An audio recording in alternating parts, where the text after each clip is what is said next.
Tim Ringel, welcome to the conversation today. Hi, John. Nice to be here. Thank you. It's great to be with you. You're joining us from New York. I'm south of Salt Lake City in Utah. And today we're going to be talking about improving employee experience. I think we've all been there. We've all been in organizations where the experience has been less than desirable. In fact, we may have even been in toxic climates, toxic cultures with toxic leaders. That's not a pleasant thing to have to deal with. It's not a great place to be. But there are many ways that organizations and how leaders can really dramatically improve employee experience, often with pretty simple low cost or no cost approaches and strategies. It's not rocket science, but it is hard because it takes consistency and it takes intentionality. And those are things sometimes that get lost in the fray of just the daily grind of trying to, produce your product or service and provide it out into the market. But it's through our people that we're able to accomplish those things. It's through our people that we're able to innovate and create great stuff to provide to the market. And so having that positive employee experience is really, really important. As we get started, I wanted to share Tim's bio with everybody. A company builder at heart, Tim is a serial entrepreneur and startup investor with a portfolio of over 50 companies, mainly in the digital technology space in Europe, the US, and Asia. His pre-IPO investment track record counts well-known names like AirBnB, Cobi, Kreditech, Mambu, Meet the People, on and on. My goodness, SpaceX, so many wonderful IPOs that you've been a part of in your portfolio. Tim is a frequent speaker at industry events around the globe and is an active supporter of entrepreneurial associations. Tim, great again to be with you. Anything you would like to highlight by way of your background or personal context before we dive on in? Yeah, well, my background really is twofold. Once I built companies myself. I've done this for 27 years, specifically in the advertising industry. So I have built my first digital agency at the year of 21 years old. So from 2 people to 150 people, and then sequentially, I've in total built 5 companies in the sector over 27 years. And I would say the other half of my career, if you want to, kind of coin it that way, or my experience, how I like to say, is being an investor in startups, as you mentioned. And some became household names, and many of them failed, but lots of them also became household names like Spotify, Airbnb, that kind of everybody uses today, right? So I've seen a lot building companies from the inside out, from 2 people to, at the largest scale, 3,000 people. And I've seen a lot observing companies that invested into, who started very small and ended up being probably changers in the world, and how we as consumers purchase products or operate with products or even industries. So I try to apply both experiences to what I build, because every company I have built, I've tried to improve not only the company itself, but also the people experience. And I think in the current company that I'm building, it's actually in the name. It's called Meet the People, because in our industry, in the advertising industry, and you might know this or not, or the audience knows this or not, it's probably one of the most exposed industry when it comes to tech hypes. Everything needs to be automized. Everything can be technologized. But in the end, an iconic logo that we know today, like the logo of Coca-Cola or Pepsi or many other brands, have not been created by a computer, has been created by humans who are highly creative. So I'm trying to remind our industry that technology is amazing, and AI is amazing, and machine learning is amazing, and Google and Amazon, we use all of these platforms and all these technologies now every day. But in the end, we're still talking to humans behind the work, humans in front of the screen, and humans out on the street. So in the end, that's why I call the company Meet the People. So today we are 800 of us already after 2 years and 10 months. And we have big growth ambitions. I want to disrupt the industry we are in, the advertising industry, yet again. But disrupted a little bit differently now. Disrupted with a people-first culture, disrupted with a client and solution first culture instead of tactics, tech, and all the many shiny objects that we kind of like fall into thanks to the big tech platforms. Yeah, well, I think that's great, and it's really interesting. As we were prepping for this interview, and I was looking over your bio and all of your experience and all the tech background. I really appreciate your approach because it's very often that I'm having conversations with people in the tech industry where this whole idea of employee experience is almost completely lost on them. They're just like, no, we're focused on innovative Building cool tech, technologies. right? We're focused on the cool tech, and people will come for the cool tech, or they won't. That's fine. And really, there's just no emphasis on improving employee experience, having that positive experience, almost a diminishing of even the value of people in Hmm. the process. Everything you just described really upends that kind of framework that I think is super common in the tech industry. And I suppose there's a tension there, and which means there needs to be a balance, right? Like, of course, we're utilizing the tech, we're leveraging AI, we're learning how to automate all of those things, but we do it with a mind towards the people that are still involved in our organizations. We're not displacing everybody. It's not like robots and AI are taking over all the jobs. Like, we still need human beings to do a lot of the work and to prompt engineer and do all that kind of stuff. Like, we need good, smart, capable people. And if we don't have an environment where people want to be, where they feel supported, where they feel like they have, the opportunity to exercise their creative juices, and they just Hmm. become, like controllers of robots, then I think we're gonna miss the boat. We're gonna miss out on a lot of the innately human potential of uh, and contributions that come from the people within our organizations. Hmm. Well, I don't want to get too philosophical about it, but in reality, we have to remind ourselves that we are not producing products or technology just for the purpose of feeling good about it, that we produce Mm, something. That for a lot of people, inventors and engineers, that's often the motivation. I want to invent something that nobody has invented before. But in the yeah. end, if nobody uses it, it's worth nothing. So Mm, the human is still the application in terms of we're building something to make life better, easier. I don't know, like, allow us to have more time for family. That should be the reason why companies build stuff. So probably if you would have asked me, I'm now 48 years old. If you would have asked me when I was 21, probably would have talked about something totally different, right? Because with yeah. decades comes wisdom or a different view on what matters in life. And as I said, this is my fifth company. So I realized that over the last couple of companies, no matter what product you're building, no matter what service you're building, if you create a positive work environment, and this is not a short-term game, like this is not like, oh, this quarter we're going to be cool, so the next quarter we're going to Right. make profits, right? But if you consistently invest into your people, and I don't mean only monetarily invest, that's one part of the equation, but in the end, it's a quadrant, right? There's so many motivators why people follow leaders, why people sign up for work, why people come to work, why people want to build a product, why they believe in the mission. And I always say the worst employee, probably a useful one, but the worst employee is an employee who's only there for the money. If there's no Hmm. motivation towards vision, leadership, brand, and an affinity towards those, that person is probably going to jump ship, no matter how great the work environment is going to be. So I think the best employee is a balanced employee who gets similarly motivated by money as that person does by being there with the people they work with.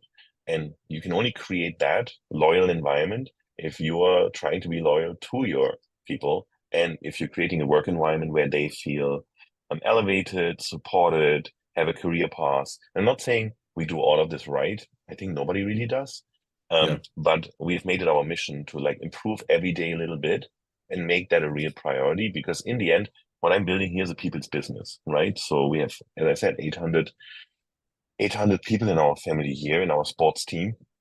And that's a lot of people to be responsible for, and it's a lot of people that create the basis to become 1,500 people or 2,000 people, right? So Yeah. yeah, I think often an overlooked part of building business. Why? Because once you're really big, and we are not really big yet, but once you're really big, the financial goals usually tend to overarch what the goal of the company and the mission of the company was, right? And that's where many stock market listed companies fall into. And I've seen this with companies I invested into pre-IPO, where the culture just changed dramatically because all of a sudden the CEO can't just be good to his people or their people because, oh, I have a 10-year plan here, right? And we execute against it. No, this is quarterly results, pressure from analysts, shareholders, stakeholders, the board. So it makes the listing of companies makes companies think extremely short term. And this is what we then call like the corporate death trap, right? Where you're like in the Yeah. job because you get paid well, you're not happy, but you're staying because you have a mortgage, you have credit card debt, you have an auto, right? Like you kind of get trapped in that. And I think if I'm building a company, I can only speak for myself. We need to create an environment where people, like are happy to work and they're gonna produce better product, better outcomes, long-term relationships with clients, and ultimately more profit for the company. Yeah, I don't think there's any question about that. There's so much research Mm-hmm. on this Mm-hmm. about those positive bottom line outcomes for organizations that focus on Right. people. So set aside the human case, like just valuing people as innate, Mm-hmm.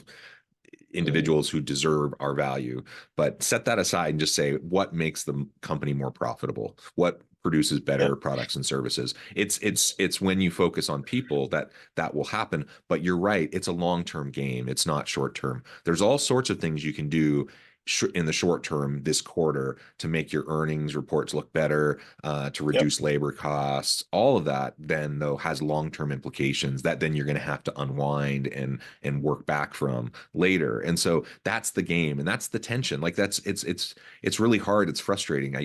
I feel for corporate leaders who find themselves in that trap on the Mm-hmm. one hand. On the other hand, I'm like, we can do better. Like we know better and Yeah, exactly. we're playing into the system. Exactly. And I see this when we talk to our clients. So we work for very large brands and we work for mid-sized brands, all kinds of large tech companies, IBM, Google, LVMH, LG, L'Oreal. These are all clients of us. And we try to remind them why they're doing things. And it comes back to, again, the people. Like, you're not creating a new lipstick just for profit. You're creating a new product because you think it's going to help. That should be the intention. You think it's going to help people to live a better life, right? And lots of them have Mhm. that in their slogan. Nike Yep. has just do it, right? LG has live better. And like, it's part of the brand narrative.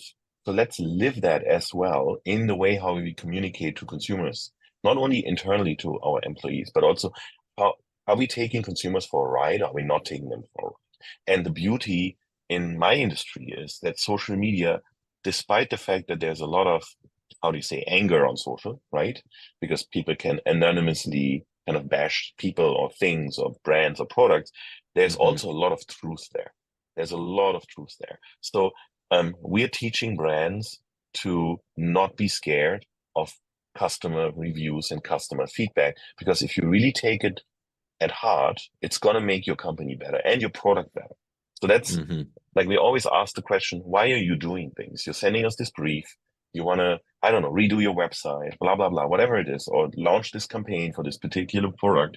Why are you doing this? Are you doing it for profit? Are you doing it because you think your product is better? Are you doing it because you want to gain market share? And very often so, channels like social are very good channels to test things, to test messaging, test products, what actually Mhm. resonates with people. Because 20, 30 years ago, it would be spaghetti on the wall, right? You like Mhm. a Mhm. company would invent a product, they would put it in a shelf, either it flies or not, and within a few months it's canceled or not because people didn't grab it. There was no feedback channel. Now you have a 24/7 feedback channel that goes for internal, but it also goes for external, right? So we're shifting, we're trying to teach brands to shift the paradigm when it comes to there is enough signals out there, how to be a better communicator, how to be true to your brand, how to be authentic with your brand and your products. Listen to the people, use technology to make it better, and then give it back to the people. That's the idea. Yeah, yeah, absolutely. So with this tension and with, some people would say it's contradictory, it's incompatible, but how would you say we can better utilize technology more humanely Yeah. for that better employee experience? Yeah, let me make a very simple example. Let's presume, and I'm not talking about a small company where the founder or the leaders know all their employees. Because uh, I always say, like, I had probably the best time running a business when we were 50, 60 people.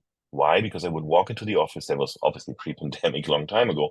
Hmm. You walk into the office and you literally know everybody. You know Yeah. the person, you know what they do, you know their partners, you know the name of their children, you know the name of their pets, you care.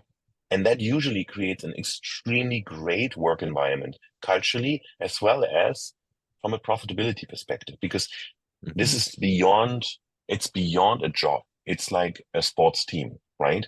Where everybody knows we work together, we really care about each other. So how can technology help us? The problem with larger organizations is that it's extremely anonymous. It's Hmm. hierarchic, and you have no idea who works there. Like, I have 800 people. We have created a platform where everybody in the organization can see everybody in the organization. And that Hmm. is technology based. It's like a SaaS platform. You log in, you have all your employee items there, your whatever, like your W-2, your taxes, your payroll, your paycheck, all insurance, all this kind of HR necessary stuff. But you also have a social stream and can dive deeper and look into every organization of my organization and can reach out to everybody. No matter Hmm. which level, no matter who they are, you see what they work on, you see what their work experience is, you see what they care about. They can, it's all opt in, right? It's all self-identification. People Hmm. post things about their children, their pets. They post things about their life. And that in itself creates already a work environment that's way more humane, instead of like, oh, well, I know we have 799 other employees in the organization. I know my boss, and I know my 5 colleagues, but that's it. I don't identify with anyone else. So we're trying to change that, utilizing technology and bringing people together in a virtual world where, a lot of people anyways don't come to office, right? So you have to recreate, and that's one of the missions. We have to recreate the office Hmm. experience without being in the office. And nobody has really cracked it, but we're trying our best utilizing technology to get there. And I'm a big believer, and then I'm going to stop blabbering about, but I'm a big believer in chemistry in person, because Hmm. um, you walk into a room and you feel something. You feel either this is a good room, is a bad room. There's Yeah. positivity, negativity. You know this. Like I always describe it. I come home into my house and I know what's going on. You sense it immediately, right? And then you can steer the conversation and empathize and have empathy towards the people who might be in trouble, because the worst people in the meeting are the people who are distracted because they're stressed about something. And some companies have this rule like, we can't do this virtually because it takes too much time. But I really like it when you do an offsite, or when you do a leadership meeting, or you bring a group of people together who are new to each other, that first of all, you let them express what's on their mind, right? This is a tactic to kind of be more efficient. You let them for 15 seconds talk about, is something on your mind that is troubling you so much that you can't focus right now. Do you want to go and solve it first and then come back? That's option number one. Or do you want to share it with us? And it costs like 5 minutes before you start. Do you want to share it with us so we can help you get through it? And then you can focus on the work, right? That's a typical tactic that's out there, where that's really appreciated by employees as well. Yeah, just some examples. Um, Yeah. how you can change the whole sentiment of conversations. I Hmm. I, I meet. Obviously I can't know all the people I work with technically, right? I just can't. I can't meet them all in person. But before I go to a meeting where there's a lot of people I don't know, I go onto our platform and try to understand who they are. So you relate. I think it's important. You know? No, I completely agree. I think those are great examples that really helps put a fine point on like nobody here is suggesting we put our heads in the sand, pretend like the technologies don't exist, or try to go back to the day, some It's never going to happen. fict Yeah. some fictitious like previous time when everything was utopia. Like that doesn't exist. Like it wasn't utopia back then, and we Mhm. can't go back either. Like we have to learn how to use the tools and embrace the tools that we have, but do it in a humane way. Use it in a way to leverage the human capacity of the people that we have. So those were Correct. great examples that you just provided. Another aspect of this that I think is really important to the employee experience is creating a sense of belonging within your organization. And like you said, that can be extra challenging when you have a lot of remote or hybrid Mm, people, where you very don't difficult have, remote. it's like you said, if I'm in the room with somebody, I may not like that person. I may have a an argument with that person. I may be really frustrated or whatever. But it's one thing to connect virtually. It's a different thing to be sitting across the table from that person in person and to have human interactions. And that breaks down a lot of barriers. And Totally. so it's possible to have a really dynamic, really healthy organizational culture focused on the employee experience in a remote environment. It's possible, but it's hard. You have to be intentional about it.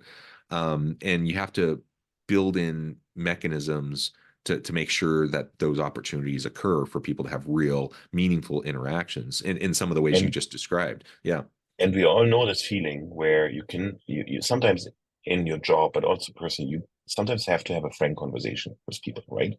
Yeah. And if you do it on Zoom, you switch off and it still stands there. It kind of hovers.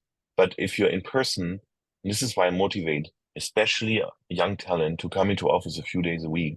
Um, you learn when you make mistakes. You learn when you have a frank conversation, but you can Mhm. fix it on the way out of the room. You know what I mean? You can still like a simple handshake or a simple pat on the back or like, listen, everything's gonna be okay. Like that goes a really long way. When Mhm. you have to have a strong or frank conversation, and that is very difficult virtually. It's also very difficult to help people because everything is pre-scheduled. So you can't just walk over to a desk and say, well, are you struggling? Can I help you with something? I have 5 minutes, right? Like that is gone. So again, you're absolutely right. We're not going to go back to how it was pre-pandemic. So we have to adjust our approach, but we should not forget that technology is not going to solve the fact that we are human beings who are flawed and who need support. And if you're alone at home in your studio apartment 5 days a week and you work remote full time, it's extremely difficult mentally and it's extremely difficult to create any identification with the company or the people you work with and for. So I highly encourage people to try to build those relationships, even if they're over coffee. Um, Also, I think it's a career advantage if people care, right? It's a career Yeah. advantage, I think. Well, so yeah, that's some of the things that the belief systems that we're trying to implement. Another system that we recently implemented, and I like to make these examples because they're not rocket science. They're like, they're actually pretty doable. So one is Yeah. create a platform where everybody can come together, where people can share their personal and their professional lives. So you start relating because you don't have the moment where you can cheer in office. We want a client, amazing, everybody's hugging. That's not happening anymore, right? So you have to do it virtually, and you can't just schedule a Zoom. Oh, let's do it like cheers for 15 minutes. These times are happened in the pandemic. Nobody wants to do this anymore. So another way how I'm trying to crack it is um, we wanna incentivize people to collaborate Mm. because collaboration comes difficult if you're not in the same proximity, especially with us having people in probably 40 out of 50 something states, right? Mhm. So we've created this platform where people receive virtual tokens, coins, dollars, um, equally from myself. I received the same like this the intern who just started, right? We all receive the same amount of currency every quarter. And you can't spend that currency that you receive from the company. You can only distribute it by giving Mm. people kudos or celebrating their birthday, celebrating collaboration, and celebrating their successes. Once you have received it from someone else, you can spend it. So that is extremely interesting. And you can spend it, in our case, on Amazon vouchers, Apple equipment, swag. You can spend it on travel. You can spend it on accommodation, flights, groceries, whatever you want. It's like an extra, look at it as like a little bonus you get every quarter. But you can't spend the bonus the company gives you. You can only transfer it to others. And once they transfer something back to you, you can spend that. So, and we're doing that, and it's not really about the monetary aspect. It's not a lot of money. It's like $40 a person a quarter or $100 a person a quarter. So Mhm. it doesn't change materially the monetary aspect of it, but it encourages people to connect, reach out, celebrate each other, share teamwork, and just be good humans. because there is a benefit to it. And we have seen that a lot of people actually redeem these coins into their daily shopping needs, their Whole Foods, their grocery shopping. Sometimes even when there's holidays coming and you need gifts for your children, people buy toys with these coins. It's really interesting to see, right? So it becomes, again, like I'm not calling a company a family, because that's wrong. You can't get rid of a family member if that family member is a complete, Right. okay, I could Right. say bad words, but you know what I mean? Like we all have this uncle or Yeah. that is just terrible. So a family you can't divorce. You can, but you know what I mean? A Yeah. sports Yeah. team works like a family, but people change. Why? Because they just don't make the team, right? So I want to operate a business like a sports team that cares about each other and incentivize each other for doing great and being successful. And I'm hoping these platforms going to help us there. Yeah, I love it. Those are just great examples, Tim. Tim, it has been a pleasure. I know at the time I need to let you go here in just a minute, but before we wrap things up for today, I wanted to give you a chance to share with the audience how they can connect with you, find out more about your work, your team, and then give us the final word on the topic for today. Oh, absolutely. So again, companies meet the people. We are hiring. We love people. It's in the name. We're 800 people right now. We're going to be probably 1,200 people in a year's time. So it's an exciting story. You can find me on LinkedIn, Tim Ringel. On LinkedIn is the easiest. I deleted all my social apps besides LinkedIn. I have to out myself on the 31st of December of last year, because I realized it's too much of a time suck and I'm not spending enough time with my people instead, right? So you find me on LinkedIn. You can email me, tim@meetthepeople.com, and you can follow us, the company, on all kinds of social channels to get a little bit of a better idea what we're doing. And in the end, I would say my takeaway is, a company can only expect that their employees are good to them if they are good to their people. That goes for companies and employees. That also goes for your customers. If you don't care about your customers not going to care about you.